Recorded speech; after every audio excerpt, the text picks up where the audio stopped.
Genius for life. Coconut smoothies coming at you.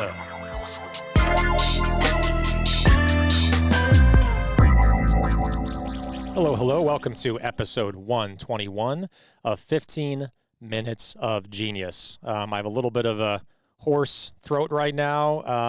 It was either I was up all night singing karaoke or I got a little bit sick. Don't worry, it's not COVID, but definitely been pushing pretty hard being an entrepreneur and also a little bit under the weather here, but the show must go on, especially for this gentleman. Before introducing him, a big plug to Mark Nicholas, Mark Animan, HabMeetStudios.net. He's the guy. Do you have a camera on you? No. Okay, well, he's there. You have to trust me on this. He's right. He's to my right, to your left. All right, so again, Mark Nicholas, Mark Animan, HabMeetStudios.net for all your editing desires. Make sure to reach out to him. He's great. All right, so our guest, without further ado, is Wayne Wu. He's a general partner at VMG Partners, which is a premier private equity firm. A little bit about them. VMG Partners is a private equity firm specializing in building iconic consumer brands. Since it was founded in 2005, VMG has been at the forefront of consumer products investing, partnering with entrepreneurial companies, founders, and co-investors to deliver a depth of experience to help grow, scale, and prepare companies for exit. Wayne, how's it going, my man? Hey, doing great. Thanks for having me, Alex. Absolutely. So I know we have your a disclaimer statement that is a first for the show, by the way. We're breaking ground here. This is amazing. Tell us what the disclaimer statement is. Let's get that out of the way. This is a big moment. Disclaimer, these are my views as Wayne Wu. These are not the views of VMG Partners. Back to you, Alex. Right on, Wayne. Sounds good. We could be a good tag team, for sports commentating. I'm feeling this. Yeah, you made something very drab seem really exciting. It shows you the way you say things is more important than what it is sometimes. All right, so that's the case in point right there. Let's get into it, man. I mean, there's so much to unpack here in the 15 to 20 minutes we have here. Let's just go into very basic stuff. Tell us your story. I want to know how you got into the CPG space to begin with, and then I want to also cross over and talk about the brands you've invested in and where they are now, like Justin's and all these iconic brands. But let's start with you and your personal story for those that don't know. And by the way, hopefully we can get a picture of your pants that you wear at events. If you haven't seen Wayne Wu's pants, they're amazing. Wayne, back to you. They are not. I'm not wearing them today. Bummer, dude. I should have requested. It was invigorating to wear them at the Nosh event last week. So it felt like a great comeback tour for the VMG pants. They are 2 years dated. Every company that we've invested in the last 2 years are not on the pants yet. It was vintage 2019. So that was a ton of fun. But just in terms of how did I end up in the consumer space, kind of a unique path. I mean, I didn't necessarily intend to be in the consumer space, frankly. I started my career in public accounting. I did a quick tour in investment banking, helping support M&A and capital raising. Then I was actually CFO of an automotive retail group. And I wanted to transition into the hybrid of, I found investment banking too transactional for me. I found being an operator that I missed some of the adrenaline rush of the investment side of things. Mm-hmm. So I actually made a speech at this networking organization called ACG, Association for Corporate Growth. It's a national organization with chapters. When I joined the San Francisco chapter, it's typically a grouping of like CFOs, CEOs, private equity people, investment bankers, lenders, lawyers, things of that nature. And you make a speech when you first get into the organization. And in my speech, I said, "Hey, I'm CFO of this automotive organization, yada, yada, yada. But having said that, I'd love an opportunity to join an operationally focused private equity firm, and I'm ready to do any job there." And I met one of the founders of VMG at the time. Again, the first fund had just been raised back in that time period. And When was that? What year was that? so the final close of VMG1 was summer 2007. Okay, And wow. so Hmm. I joined VMG as the second sort of the second junior investment professional on January 7th, 2008.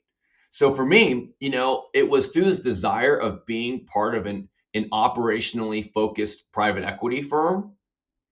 It was that desire that led me to VMG, which led me to consumer, because where I saw the power of consumer brands was actually in the automotive industry. I mean, think about an industry that is very brand driven, because the actual difference between a very high end vehicle like a Mercedes or BMW, et cetera, is very different than a Hyundai or Kia at this juncture. The technological difference really saw the power of brands. But to say that I was specifically focused on brand at that time was really around just getting an opportunity. And just for context, I was 26 at the time, and so it was really just an opportunity to learn and be part of growing something, be part of something entrepreneurial. And that's what VMG represented, and joining basically from ground zero. Well, it's a great story. And you joined when you were like really young, like just really getting into it. And you've been there now 14 years, right? If I'm doing my math right, 2007 to 2008 to 2021. Couple questions I have. Where is VMG now? What fund are they on? What is the level of investment typically made by VMG? What revenue do you look for?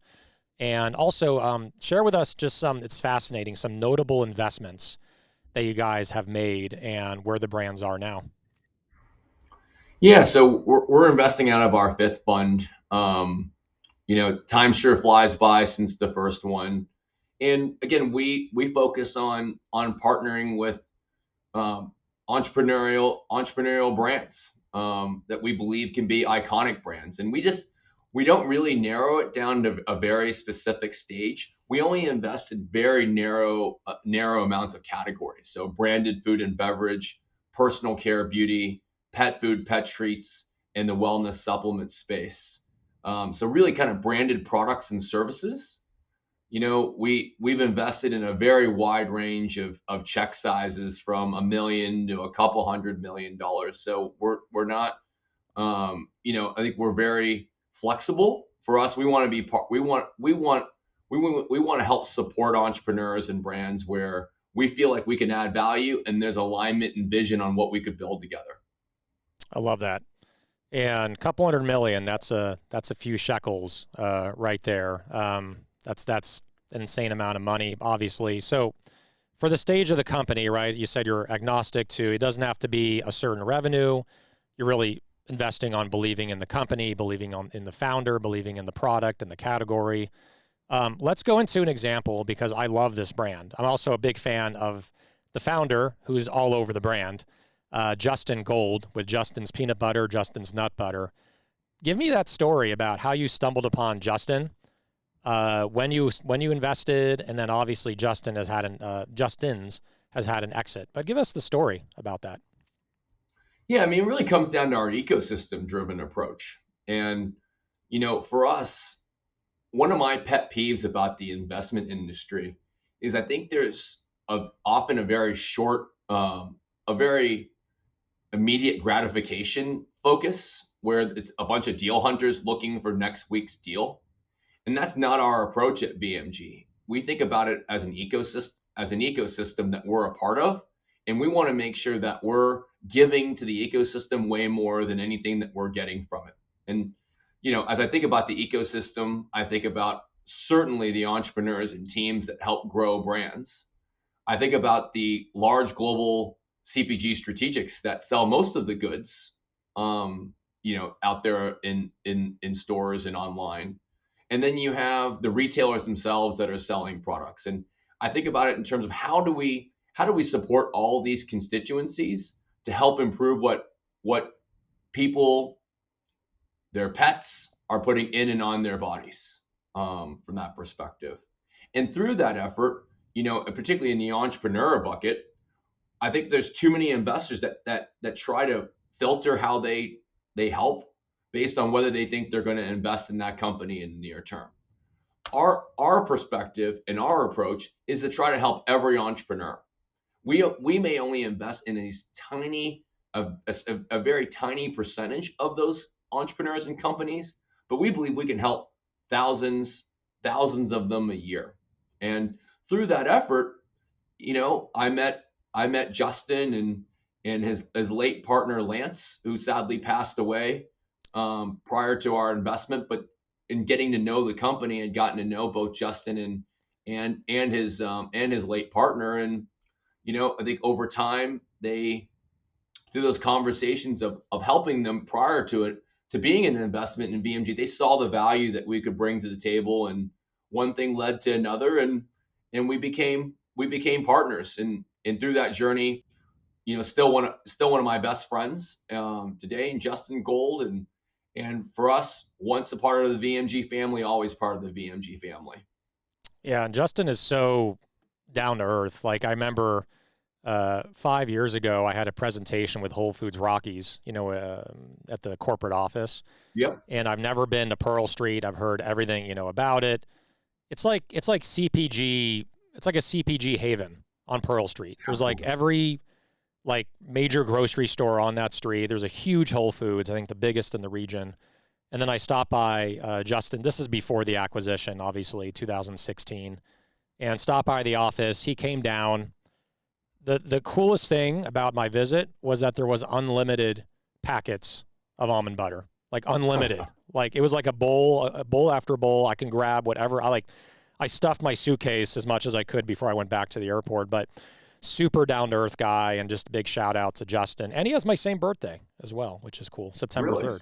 Yeah. I mean, that's a strong birthday. Hell yeah, man. Virgo, organized, loyal.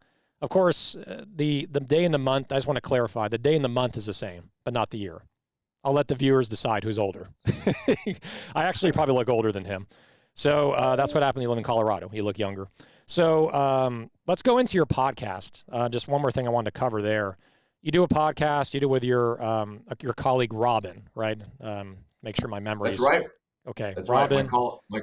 My colleague, Robin, Unfinished Biz. Yeah. Tell us a little bit about that. Are you still producing episodes? Are you back in it kind of at the tail end of this pandemic? What's going on with that show? Yeah, for us, I have the blessing of having conversations with just some really special people every day. The entrepreneurs with great ideas to improve what consumers are putting in and on their bodies. And what we found were, these stories should be shared, because in those conversations with entrepreneurs, we find that oftentimes they feel alone, and that they're on this journey of working 24/7. Yep. But lonely at the top, right? Lonely at the top. It's lonely at the top, but also that all the challenges are stacked against them, and whether other entrepreneurs are encountering them too. And what we wanted to do was share these stories of amazing entrepreneurs, the challenges that they've gone through, and how they've overcome them. And some are going through, and they may not have overcome them yet.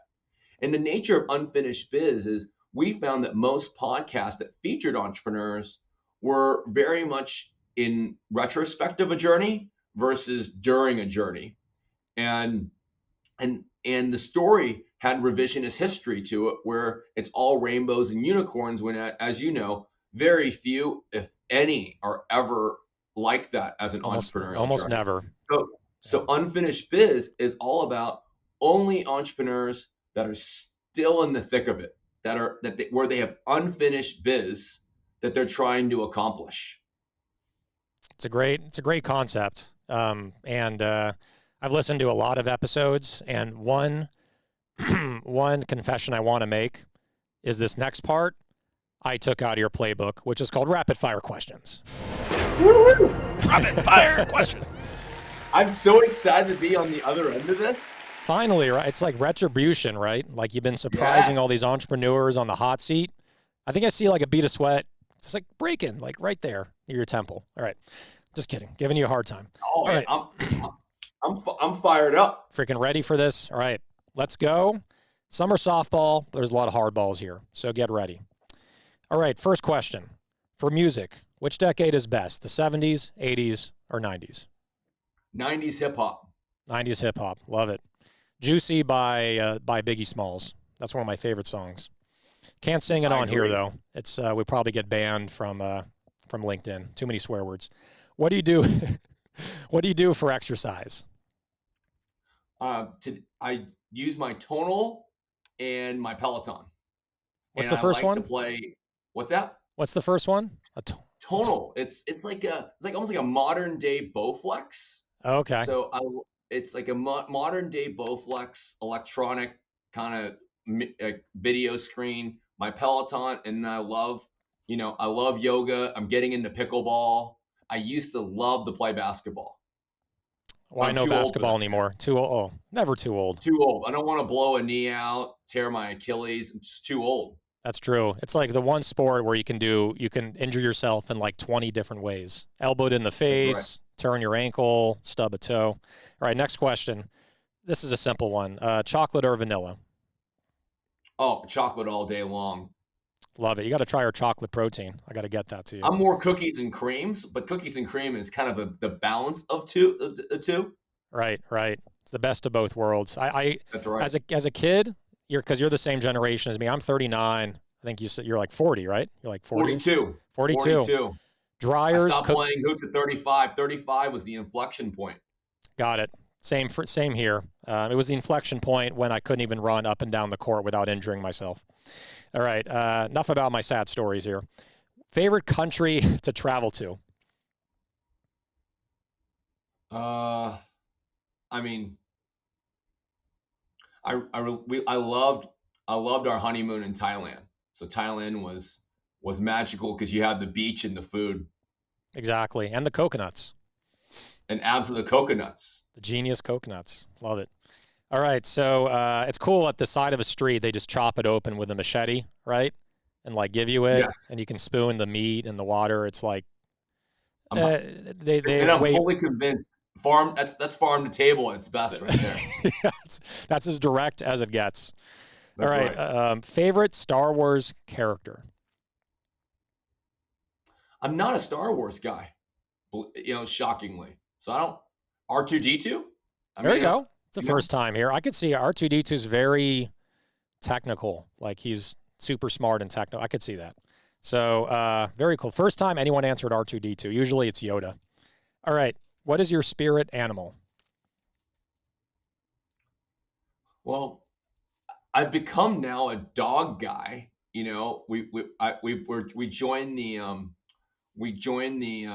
the COVID puppy movement, and so I think my spirit animal is now a mini Bernedoodle named Poppy.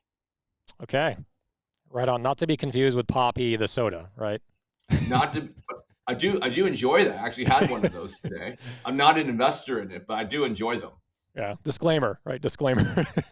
That's right. Disclaimer again. Yeah. All right. Do you like, or how about a little more than halfway through? Do you like to drive an SUV, a coupe, or a truck? We're now now we're like full suburbia with the Suburban, and we're loving the Suburban right now. So I look at the Suburban as like the ultimate SUV. Mm-hmm. It's old school. It is a bear to move around. I don't know if it's designed for Northern California type parking spaces. It's totally not. It's like the worst thing you can drive in the city. Exactly. Like I feel like what was that? I feel like Austin Powers trying to like back up like 10 different ways trying to pull the car out from a parking space. I could see that happening on Market Street. We do love our Suburban. Yeah, I could see you blocking all the trolley tracks on Market Street with that car. One car. It's pretty embarrassing while people are like, honking and severe looks of disappointment. Yeah, that's like 11 miles a gallon, the Suburban. That's the right. Suburban. All right, for food, salty or sweet? Sweet. I love a great chocolate chip cookie and cookies and cream ice cream and cheesecake. Love it. I know what to send you on your birthday. All right, favorite day of the week and why? A little deeper. Friday. Friday. Okay. Friday. I got some great family time ahead of me every Friday. Love it. Okay, a few left. Uber or Lyft, and why? Lyft. I like their app better. I Gotcha. like Challenger. I love Challenger brands, and they were the Challenger brand. So Got it. Lyft it is. Lyft it is. All right. LeBron James, Michael Jordan, or Kobe? Best of all time. GOAT. Jordan. Same. 100%. I'm a 90s, just like 90s hip hop. 90s were, I just have great memories of the 90s. And, Jordan, look at the logo. I mean, it speaks for itself. It's a Jordan brand. Freaking legendary. Yeah. I don't think there's any question it's Jordan. Yeah, both from a entrepreneur standpoint and also a athlete standpoint. You got Be Like Mike, you got Gatorade, you have Hanes underwear, you have Air Jordans, the top-selling basketball shoe of all. It goes on and on. He's probably made billions just off his clothing wear. All right, Terminator 1 or Terminator 2? I like the original. Even though he can't morph himself into liquid. Right. The Arnold, I mean, how iconic is that? And I don't know, it's one of my favorite movies, so I'm glad you brought that up. I love the Terminator. Love the Arnold. Love the Arnold. Arnold Schwarzenegger. Arnold. Yeah, we had Patrick Schwarzenegger on for episode 100, so it was cool having him on. I kept it about him, but I also asked, like, what was it like growing up, like with your father being a governor, movie star, one of the largest in the world, and but the one thing, it's funny, I golf a lot at this course near Griffith Park, and the beginning of Terminator 1, they filmed it in Griffith Park at the observatory. Oh, and really? and the very first scene, you remember, like the gangbangers are like hanging out in the park, Yeah. and then Arnold Schwarzenegger's like walking naked across the grass, which is like still there today. Then he goes up to the gangbanger and says, "Nice night for a walk," and then he like punches him through his ribs. Yeah. So every time that I go there with like my family or wife, I'm like, "Nice night for a walk." It could be in the morning. I'm like, "Nice night for a walk." All right. And do you walk around naked there? That I can't answer that on this show. Yeah. Understand. You just have to show up and see. That's my answer. All right, last question. Favorite food or drink if you're stuck on a deserted island, you cannot say Genius Juice or any brand that VMG has ever invested in? Well, if I'm on a deserted island, I'm eating dessert the whole time. So Cookies and cream? I would eat Bluebell cookies and cream ice cream. It's like, embarrassingly, I would eat like a half gallon at a time when I was in high school. I didn't know better, Ironically, I'm in the health and wellness space. That is the complete opposite of health and wellness. But I think it shows my weakness for cookies and cream ice cream. Yeah, apparently I think so. I think I'll just sit on that island and just inhale cookies and cream ice cream. Yeah, there has to be helicopters just dropping it every day, like new shipments, to you. Oh, absolutely. Yeah. All right, well, that's rapid fire questions with Wayne Wu. All right. New audience. All right. Standing ovation. That was a loud applause, much louder than our previous applause. That was like, usually we have applauses with like 30 people clapping. That was like Staples Center, like level right there. They must love cookies and cream ice cream too then. Exactly. All right, my friend, you're cracking me up. So, thank you for being on our show. I'm glad we made this happen. Episode 121. Wayne, you're the man, dude. Look forward to seeing you at Expo West. Hopefully you'll be there. I'm sure you will, with your pants and all. Look forward to seeing you there, man, and connecting in person. Hey, thanks for having me on the show. I appreciate it. It's a lot of fun. Absolutely, my friend. All right, have a good night. All right, so that is Wayne Wu, a general partner at VMG Partners, a premier private equity firm for CPG brands. Big plug to Mark Nicholas, Mark at ManhattanBeachStudios.net. Anything you need, if you want to do your own podcast, you want to do video, photo shoot, he does it all here. This is in Manhattan Beach. This is not in some basement like Wayne's World. Just wanted to mention that. So, all right. So again, 121 in the books. And one last thing, stay genius, my friends.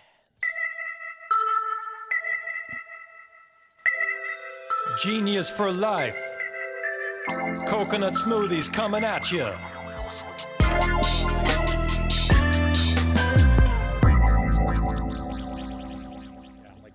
right?